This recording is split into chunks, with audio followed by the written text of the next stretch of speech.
Dollar Tree always brings out really great signs every holiday and every season, but they don't always fit my style, which is Farmhouse. So today I'm taking 3 of the signs that you can find at the Dollar Tree and I'm transforming them for Valentine's Day. Hey everyone, welcome back to my channel. My name's Jess and I love making home decor on a budget, and if you do too, then let's get started.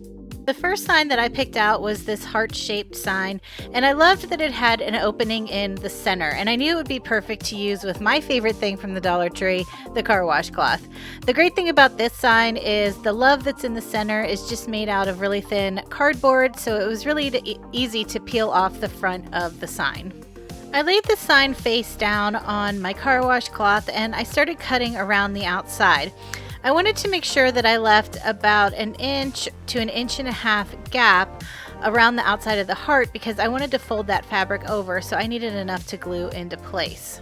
I started at the bottom of the heart and I just ran a bead of hot glue and I started folding the edges of the cloth over.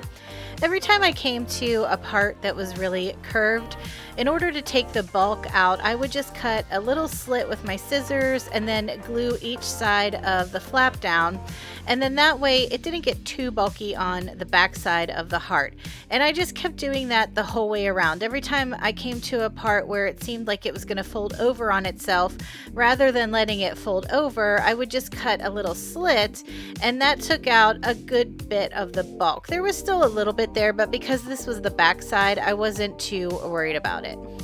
Once I had the whole outside of the heart glued down, I wanted to leave that opening show in my heart, so I started by cutting a little slit in the center of the fabric, and then I was able to cut most of the fabric out, but again I left about 1 inch to 1.5 inches so that I would have enough to glue down towards the inside of the heart. So after I had all of the excess cut out, then I just went around everywhere that the heart curved a little. I just cut a slit because that way I needed to do that first on this inside part because it would just be easier to wrap since it was a smaller opening. So once I had all my slits cut, then I was able to go back in with my hot glue and just glue all of those flaps down into place. To add a little design to my heart, I decided to use some regular jute twine and I wrapped it the whole way around my heart. So I started by hot gluing the jute on the back, and you can see I already wrapped part of the heart here, but I wrapped it going in one direction, and then once I had it the whole way around my heart, I cut that piece off and I started a new piece and I started wrapping it in the opposite direction. That way the jute twine kind of crisscrossed on itself and it just created a little pattern on the front of the heart. Instead of just decorating this wreath with silk flowers, I decided to make my own flowers out of felt. So I'm going to create 2 different types of felt flowers, and this first one I think most people already know how to make, but in case you don't, I'll walk you through it real quick. So you just take anything round. In this case I used a spool of ribbon, which is probably about 5 inches across, and you cut the circle out, and since I used a marker to trace on my felt, I just made sure that I cut off all of that marker.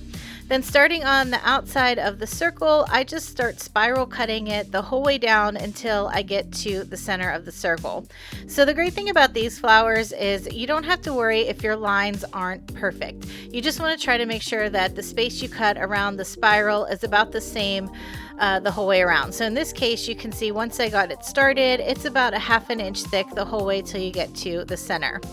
Then you go back to the outside of the circle again and you just start rolling up the felt until you get the whole way towards the center, and then there's a little flap at the center of the circle that you can use to glue down on the bottom of the circle. So once I had everything rolled up into place, I just used a little hot glue and I ran hot glue all over the bottom first, and then I used that flap to make sure everything stayed in place. And whenever you're hot gluing on fabric like this, it does take a while to set up, so usually I hold it there for a little bit, and be careful because there is some glue there that could seep out and burn you. And once I'm sure that everything is set into place, then I just set my flower down on my silicone mat to continue setting up. The second type of flower that I'm going to make still needs to use circles, but they need to be a little bit smaller. So I'm using this Waverly paint canister, and this is one of the bigger ones. And I would say that these circles are between 2.5 and 3 inches across. And for this type of flower, you'll need to cut out 5 of these circles. Once you have the 5 circles cut out, to assemble each of the petals of the flower, you'll need to fold the circle in half and then fold it in half the other way. And I always like to add a dab of hot glue right in the center, and you can see it kind of has the shape of a fortune cookie. And I'll zoom in here and run you through that again. So here's a better look. You see, you fold the circle in half and then fold it in half again. And you just need to add a dot of hot glue right in the center and pinch it together. And like I said, it kind of gives you that fortune cookie shape. And you want to do that with all 5 of the circles that you cut out of the felt. I also cut a smaller circle that was probably about 1.5 inches across, just to use as a base to hot glue everything else to. So now that all my petals are folded in half and glued, you're going to take the side of the petal that doesn't have a fold on it. So I'll show you. You put your 2 fingers in the slots, and then the side that doesn't have a fold, you want to add a little hot glue and stick it to the base. So after the first one's in place, then I take the next one and I'm going to lay it going in the opposite direction. So again, I just pinch it with my fingers, and on the smooth side of the petal, I hot glue that in the opposite direction. And then the other 2 petals will go in the opposite directions of the first 2. So you can see here, I go, pinch it again, and then I put the glue on the smooth side and I stick it in between 2 of the first ones. And then for the 5th petal, I'm just opening up all the other petals that are already glued in place, and I'm just hot gluing that right in the center with the point facing down. And that gives us a nice full flower. Instead of cutting out a basic leaf shape with some felt, I decided to do something a little fancier. So I cut a strip of green felt about 1.25 inches, 1.5 inches wide. And then I just started going in with my scissors and fringing it out. So the fringes are probably about 1/8 inch wide, and I only cut to about 1/4 inch. So there was about 1/4 inch sticking out on the other side of the felt. Then once I had all of the fringes cut in the felt, I could move on to assembling we'll call it a leaf. So I'm sure you're like me and you have a lot of silk flowers in your craft stash that you use the flowers but you don't use the leaves, and you have all those metal stems laying around. So this is a good way to use up some of those metal stems. So I clipped off a piece of the floral stem, and I started with my fringy felt piece here. And I just started by hot gluing it at the top and spiral wrapping it down until I like the length of it. I was able to get 2 of these leaves out of the same strip of felt. Let me know in the comments, would you call this a leaf or a feather? I don't know. What would you call it? The last thing I needed to do was just hot glue everything in place. So I laid my feather leaves down first, and then you can see I created 2 of the red roses and 1 of the big pink fluffy flowers. So I put the pink in the center, and then I put a rose on each side.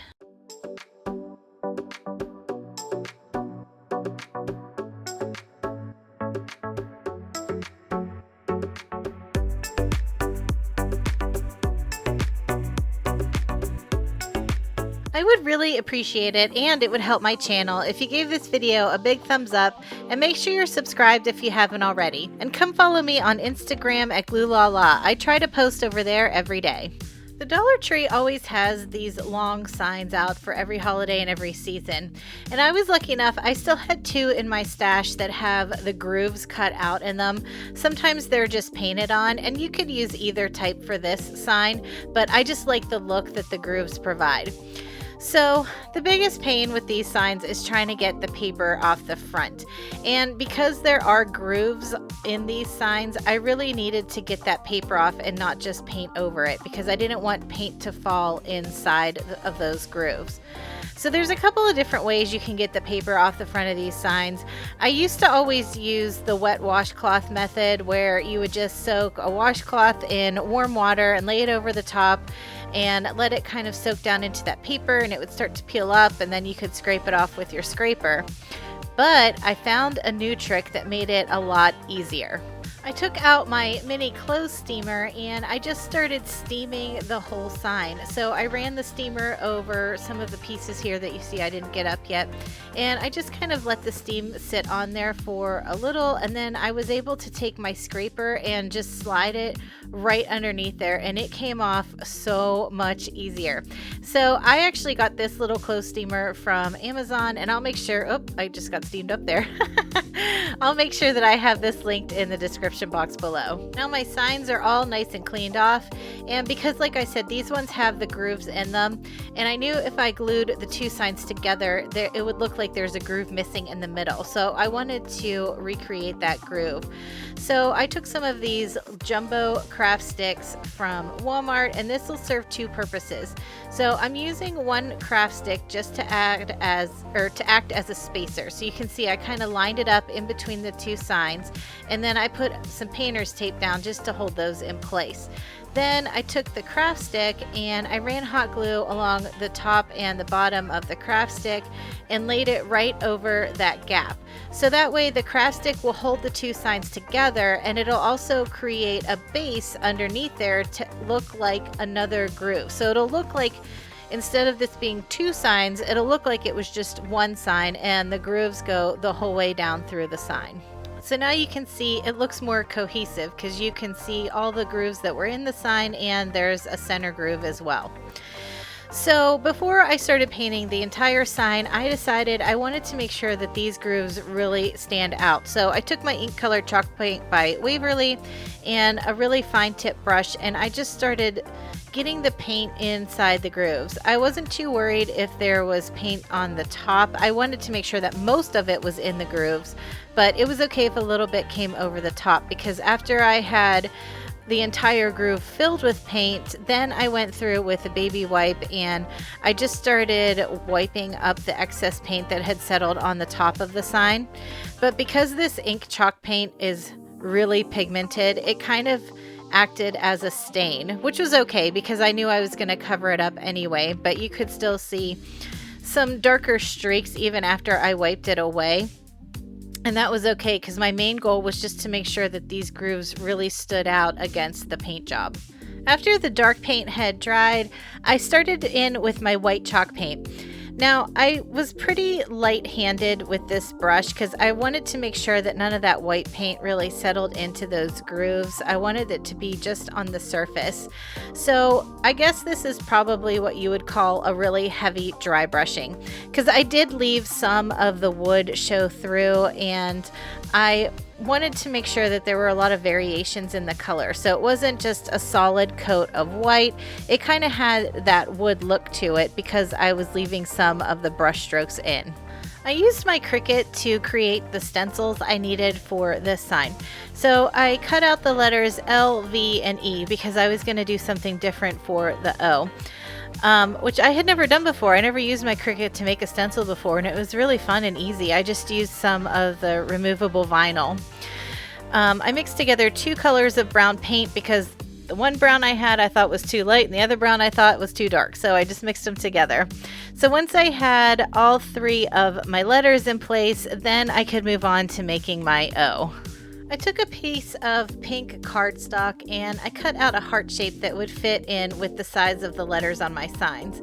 Then I gathered up some of the paler pink flowers that I already had in my craft stash, and I just started gluing them all over the front of the heart. These flowers actually came from Michael's. I got those in one of their grab bag deals that they have out every once in a while. I was able to score, I think, 4 grab bags that were just filled with all different flowers. I think I got those last year after summer. So once I had the cardstock heart all filled in with my flowers, the last thing I needed to do was just glue the O, which is a heart, into place.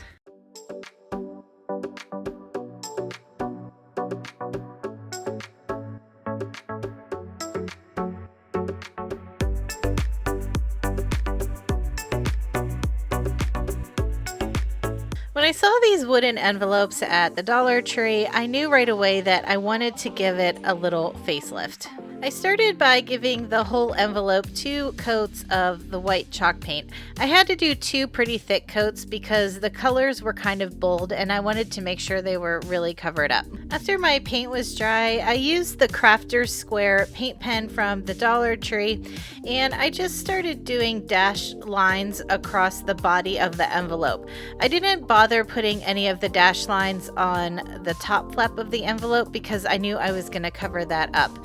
So one tip I have, if you ever have trouble when you're doing these types of dashed lines, if you feel like they're getting curved or you feel like you're not able to get them as close to where you need them to be, if you just stick your pinky out a little on your surface, like rest it on the surface of whatever you're drawing, it'll help stabilize your hand a little so that your dashes come out more straight. I went into Cricut Design Space and I just searched for Valentine, and this little phrase came up that says "Hello Valentine," and I thought that was so cute, and I sized it to fit right inside the top flap of the envelope, and I just used some black matte vinyl to stick it onto my envelope. Then I took one of these red wooden hearts that you can get in a pack at the Dollar Tree and I just glued it right to the center. As an embellishment for the top of the envelope, I just tied a simple bow out of some red gingham ribbon, and I left the tails really long on this bow because I wanted them to trail down each side. So once I had the bow glued into place at the top, I laid the tail down on each side and I just kind of stuck my finger under the tail to create a little mountain, I guess. And then I added some hot glue to create a valley, and I did that until I got down to the end of the side of the envelope.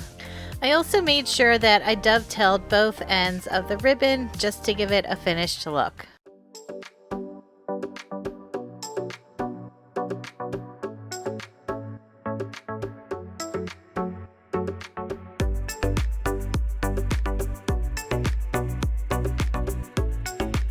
Thanks for hanging out in the craft room with me today. I left some videos on the screen that I think you might like. Have a great week, and I'll talk to you in the next one.